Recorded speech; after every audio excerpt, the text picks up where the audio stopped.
Brought you by Meghdoot herbal. मुझे diabetes है। मेघदूत मधुशून्य ये हाई ब्लड शुगर और ब्लड प्रेशर को कंट्रोल तो करता ही है, साथ में ये मुझे काफी एनर्जेटिक रखता है। मेघदूत मधुशून्य खाओ, फिट एंड फाइन हेल्थ बना। वो गुमराह होते रहे, हर आदमी सोचता रहा कि भाई ये क्या मामला लिख रहा है, ये मामले को मोड़ दे रहे हैं, कौन दे रहा है, क्या है। तो इस तरह से जो है सभाएं चलती रही। वो लोभ लालच वाली बात तो लग नहीं रही है, दबाव भी नजर आ रहा है हर जगह। ऐसा तो नहीं लग रहा है कि किसी ने ऐसा क्या कर लिया, लेकिन दबाव लग रहा है। कि बच्चे को कहता हूँ बेटा स्कूल आना है, कि कह रहे हैं कि हमें इतना डर है जी, डर लग रहा है, पता नहीं क्या है। जब तक दाग नहीं हुआ था, ये जैसे दाह संस्कार, हम दाग में गाँव बोल देते हैं कि दाह संस्कार नहीं हुआ, तब तक तो बच्चे सो ही नहीं रहे थे। पूछते हैं कि सर क्या रहा, बेटी को न्याय मिला कि नहीं मिला। अब हम क्या बताएं। नमस्कार, मेरा नाम सोनिया सतानीता है। इस समय आप हरियाणा तक देख रहे हैं। ये जहां मैं खड़ी हूं वो है ढाणी लक्ष्मण गांव का आरंभिक पड़ाव। ये गांव है मनीषा का अंतिम संस्कार हो चुका है। आखिरी विदाई मनीषा को देने के लिए हमने देखा कि उनके गांव वाले लोग जुटे, उनके परिजन जुटे, सब लोग बड़े भावुक थे। उनके गांव के लोग इस समय हमारे साथ हैं। तो ये धरना चला, तकरीबन आप लगाएं कि 13 तारीख को डेड बॉडी मिलती है और उसके बाद ये है 21 तारीख जब अंतिम संस्कार किया जाता है। तो इतने दिन हुए, गांव ने खूब अपना प्यार प्रेम जो भाईचारा है वो खूब दिखाया इस दौरान। हाँ जी। तो अब लड़कियों के लिए डर है कि अब एक बच्ची के साथ ऐसा हुआ, आगे जो बच्ची जिस कॉलेज में बता रहे हैं। वो माहौल तो है, एक खौफ का माहौल है। क्योंकि देखिए इस प्रकरण में, सारे पूरे प्रकरण के अंदर कोई निष्कर्ष पे कोई आदमी नहीं पहुंचा कि ऐसा आखिर हुआ क्या है। ये हर साइड से किसी तरह से भी गुमराह किया गया है लोगों को। अगर हम कानून की बात करें, कानून पे विश्वास की बात करें, तो जब डेड बॉडी मिलती है उस टाइम के ऊपर जो भी चीज़ें होती हैं, जैसे सुसाइड नोट की बात करें या और कोई भी बात करें, वो अगर उसके बैग में था तो ये बात पहले क्लियर होनी चाहिए थी। और अगर घर वालों की कोई बात, घर में अगर किसी तरह की कोई बात है तो वो भी घर वालों को पता होती है कि भाई हमारी ऐसी बातें होती हैं। तो उन्होंने इस तरह से मतलब कर दिया कि कोई हमारा झगड़ा है ही नहीं, हमारी गुड़िया ऐसा काम कर ही नहीं सकती। उस भावना के अनुरूप क्यों हर आदमी उनके साथ लगेगा कि गुड़िया का मर्डर हुआ है। और वो जो है ये पोजीशन थी जो मर्डर वाली लगी रही थी सभी को। ऐसा कुछ है ही नहीं कि भाई उसको कुछ मतलब कोई सुसाइड वाला कोई बात नहीं है। तो वो चीज़ लेकर के हम गए मेडिकल के लिए, जो मेडिकल करवाया गया गुड़िया का। तो यहाँ से प्रशासन और उस पर विश्वास उठ गया था। तो वहाँ जा कर के जैसे भिवानी से मेडिकल रिपोर्ट आई, तो वो मेडिकल रिपोर्ट के आधार पर अब वो ऐसा कोई चीज़ नहीं आई सामने, न तो सुसाइड की कोई बात आई, न कोई जहर वगैरह की कोई बात आई कि गुड़िया ने जहर लिया है। तो पता नहीं कहाँ से डॉक्टर सस्पेंस में थे या उन्होंने क्लियरिफिकेशन कुछ बात नहीं किया कि भाई ऐसा हो सकता है। तो लोग गुमराह रहे कि पता नहीं क्या है, कैसा है। वो सोच रहे हैं कि भाई नहीं, ये यहाँ भिवानी से भी जैसे हमें सेटिस्फिकेशन नहीं है मेडिकल रिपोर्ट का, तो रोहतक के लिए रेफर किया गया। और रोहतक में सारी बातें जो है ऐसे खुल के आई कि भाई ये ऐसे कुत्तों के इससे या जानवर के काटने से ऐसा हुआ है। और फिर तरह तरह की बातें हुई, उसके ऊपर भी क्वेश्चन चिन्ह आया कि भाई ऐसा नहीं हो सकता। फिर मामले ने मोड़ लिया कि वो सुसाइड नोट निकलता है। अब वो कहाँ से निकला, कैसे आया, एज इट इज मौके पे था तो वो पहले क्यों नहीं आया। वो गुमराह होते रहे, हर आदमी सोचता रहा कि भाई ये क्या मामला लिख रहा है, ये मामले को मोड़ दे रहे हैं, कौन दे रहा है, क्या है। तो इस तरह से जो है सभाएं चलती रही। और ये अब जो दौर चला बीच में पेरेंट्स का, तो पेरेंट्स का कहीं न कहीं ना टिकना, अपनी एक बात पे ना रहना, ये भी एक कहीं न कहीं गुमराह का विषय है। इसमें भले आप कुछ भी कहिए, वो सब कह रहे कि दबाया जा रहा था, वो नहीं पता, वो विषय उनका है। उनको कौन दबा रहा था वो लोग करें, स्पष्टीकरण दें और क्या था, या वो किसी चीज को छुपा रहे हैं। हर साइड से हमें गुमराह किया गया है। अब ये गुमराह करके 10 दिन तक लोगों को इस रोष को, उस भावना को अगर इस तरह से अगर गुमराह करके एक आदमी, मान लिया कोई आदमी लगा लीजिए, या उसको गुमराह करके देश की अगर अर्थव्यवस्था को डगमगा देता है, तो ये सिस्टम के ऊपर प्रश्न चिन्ह आता है कि ऐसे गुमराह करने वाले के पीछे कोई भी आदमी गुमराह कर रहा है, चाहे प्रशासन कर रहा है, चाहे कोई दोषी कर रहा है, चाहे और कोई भी आदमी कर रहा है, अगर गुमराह करने से हमारा देश इधर उधर हो सकता है तो कानून व्यवस्था क्या, हमारा सिस्टम ही खराब है।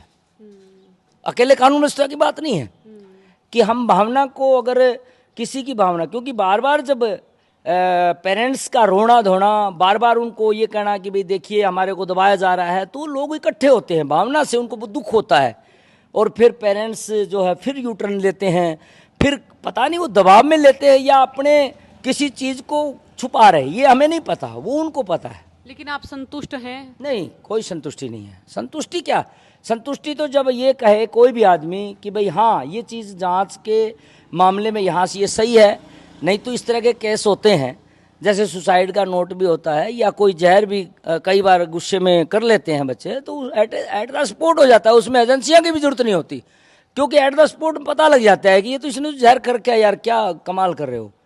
तो उसको हम दाह संस्कार भी करते हैं, वह आपस में विचार करके इसमें एजेंसियों का क्या रोल रह गया। अब गांव में होता है कि भैया इसने जहर खा लिया या सुसाइड नोट निकल लिया, और कई बार तो ऐसा होता है घर वाले सुसाइड नोट को भी छुपा देते हैं, और पता होता है कि भाई देखिए ये जो बच्चिया है ये मरगी, भाई किसी तरह से मरगी, बहना बहने बजा के भी कह देते हैं, क्योंकि समाज का ऐसा ही काम होता है, तो भी उसको दाह संस्कार किया जाता है क्योंकि पता हो जाता है।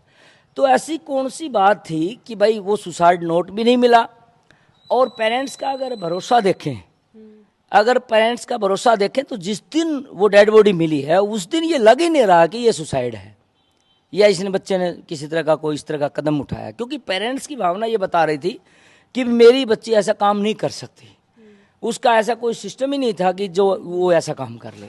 उसी भावना के अनुरूप जो है ये लोग, ये जितने मैं ये देख रहा हूँ, मैं इन लोगों को दाद देता हूँ कि इस तरह की घिनौनी हरकत के ऊपर इन लोगों का कितनी भावना प्रकट हुई है और उस भावना को ठेस पहुंची है। इसमें कौन कौन शामिल है वो सामने आने चाहिए।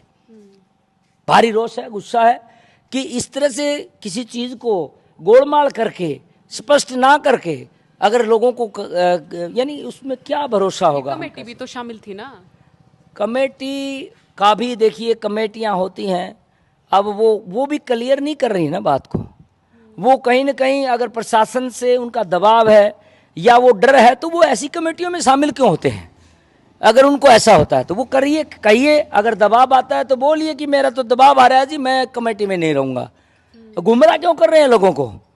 ऐसे अगर प्रशासनिक सिस्टम में उसको अगर पावर नहीं है या उसके पास कोई ऐसा अधिकार नहीं है या उसके पास ऐसी कोई यानी कि अपना एक सिस्टम को चलाने के लिए उसके अंदर अक्षमता नहीं है, तो अपना अपना काम ना करके किसी के कहने से या किसी के दबाव में आके काम क्यों कर रहे हैं? उसका इस्तीफा दीजिए। ये कह दीजिए भाई, कहने का मतलब ये है कि जैसे मेरे को बना लिया सोसाइटी में, अगर मेरे को कोई दबा रहा है कमेटी में मान लीजिए, तो मेरे को दबा रहा है तो मैं स्पष्टीकरण करूं कि भाई देखिए मेरे को ये प्रेस कर रहे हैं, मैं नहीं रह सकता, मैं यानी फ्री आदमी हूं, मैं सिस्टम को तरीके से चलाने वाला हूं और मैं किसी के दबाव में रह के काम नहीं कर रहा।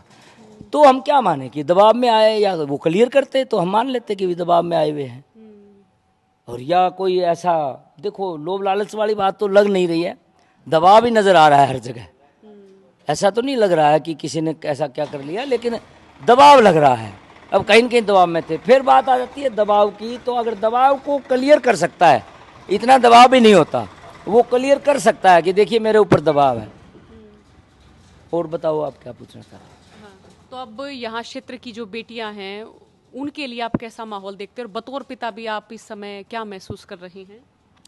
बतौर पिता तो देखिए हम यानी कि हमारा सिस्टम से तो वाकिफ हैं ही, और ये एक चिंता का विषय है कि जब हम बच्चियों को स्कूल में भेजें या कहीं भी हम भेजें तो डर है, माहौल है। अब जैसे आज स्कूल चला रहे हम, जैसे मैं भी एक स्कूल छोटा चलाता हूँ, यहाँ मिडिल स्कूल है हमारा यहाँ, तो वहाँ देखता हूँ कि बच्चे को कहता हूँ बेटा स्कूल आना है, कि कह रहे हैं कि हमें इतना डर है जी, डर लग रहा है, पता नहीं क्या है। जब तक दाग नहीं हुआ था, ये जैसे दाह संस्कार, हम दाग में गाँव बोल देते हैं कि दाह संस्कार नहीं हुआ, तब तक तो बच्चे सो ही नहीं रहे थे। जब 10 दिन हो गए, 10 दिन के दौरान बच्चों ने नींद नहीं ली है, इतना खौफ, डर और ये है कि भाई क्या होगा आगे। और अब आकर के ये हुआ है कि क्या निष्कर्ष, कई पूछते हैं कि सर क्या रहा, बेटी को न्याय मिला कि नहीं मिला। अब हम क्या बताएं, अब सभी ने हमें गुमराह किया और तो और सामाजिक संगठनों का बड़ा अपमान हुआ है, बड़ी पीड़ा है, बड़ा अपमान हो। उनको स्पष्ट नहीं बताया गया कि आप ऐसा करिए, क्योंकि ये काम किसका है। ये जो आदमी, जैसे या तो प्रशासन क्लियर करे, प्रशासन कहता कि देखिए आप ऐसा मत करिए, ये जो मामला जिस प्रकार से है वैसा नहीं है, हम आपको समझा रहे हैं, आप देखिए तथ्य के आधार पर आपको क्लियर कर रहे हैं। तो प्रशासन ने भी कहीं न कहीं हमें गुमराह किया है। और जो पेरेंट्स है वो बार बार कभी उधर बातें करना, कभी उधर करना, कभी उसकी बात मान लेना, कभी उसके दबाव में आना, ये गुमराह वाला विषय मेरे को तो यही लग रहा है, भाई कहीं न कहीं गुमराह किया जा रहा है।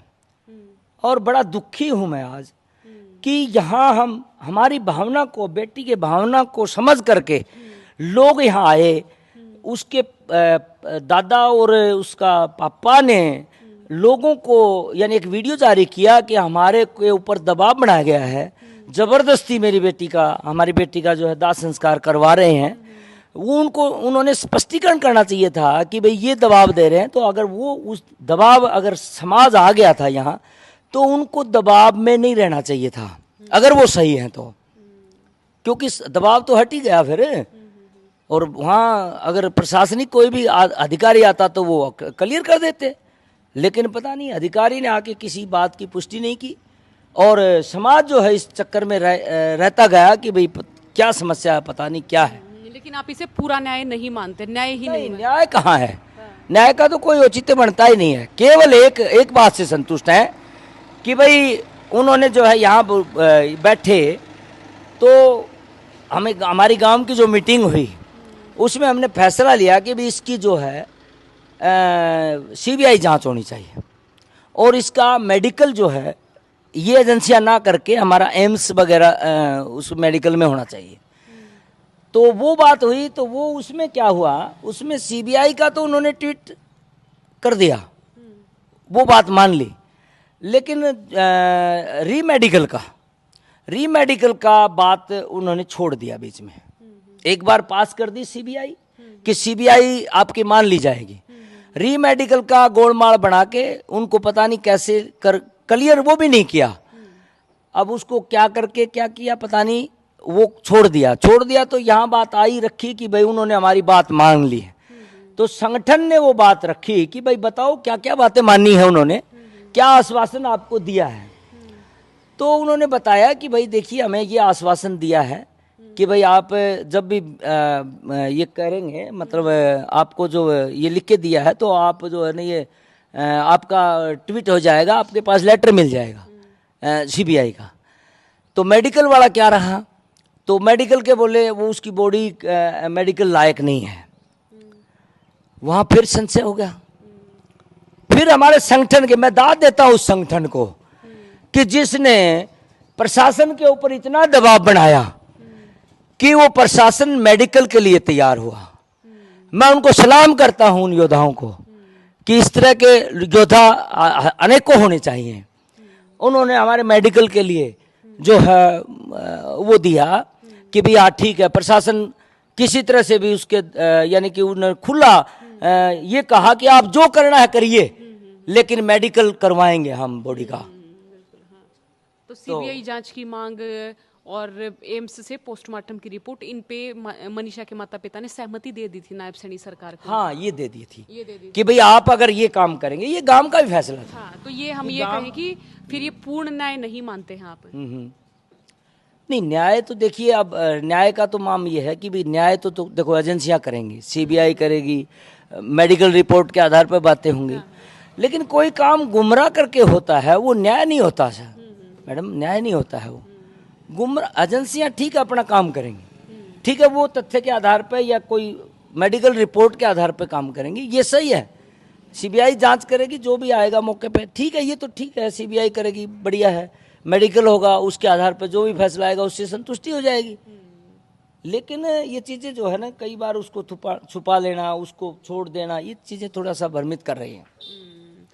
तो ये गुस्सा भी है और सुरक्षा का विषय भी है कि आखिरकार इस क्षेत्र की बेटियां अब कॉलेज में, अब स्कूल में जब जा रही हैं तो वो अब एक डर में हैं कि आगे इस तरह की घटनाएं ना हो। यहाँ के जो माता पिता हैं उनमें भी डर है, उनमें भी भय है। आपने बातचीत सुनी, आपकी राय कमेंट बॉक्स में ज़रूर लिखेगा। बातचीत को सुनने के लिए बहुत बहुत शुक्रिया।